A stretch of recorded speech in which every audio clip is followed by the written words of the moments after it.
Now, there are chemicals which are found in products that we use every day, toothpaste, shampoo and soap. But when they get washed down the sink, they could be damaging to the environment. Now, a multi-million-pound investigation by the University of Hull will try to measure the impact.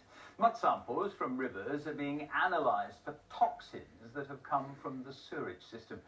Is our environment correspondent, Paul Murphy. This investigation is all about the mud. The banks of the River Hull are just one location where researchers are taking samples. These cores will be carefully analysed for their chemical content. Higher up the bank, there's going to be a higher, like the age of the sediments and what they contain is going to be from a longer period. But within the sediments, you can get a good indication of the post-industrial signals for like the industrial influences of pollutions that are in the sediments.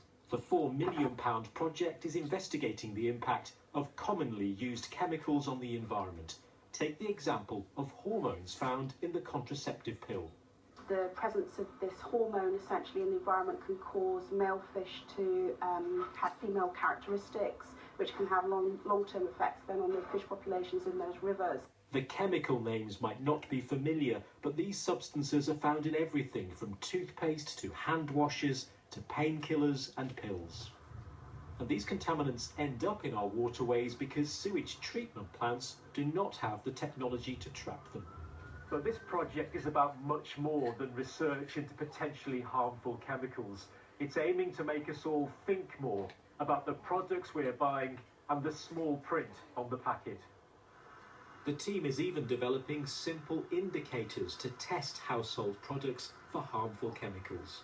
Ideally, people would think about products that they are using and perhaps think about the next generation, think about your children and whether you want them to have to be dealing with this big toxic soup of sediments.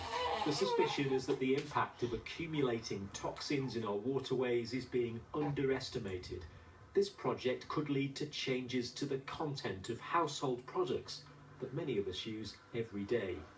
Paul Murphy, BBC Look North at the University of Hull.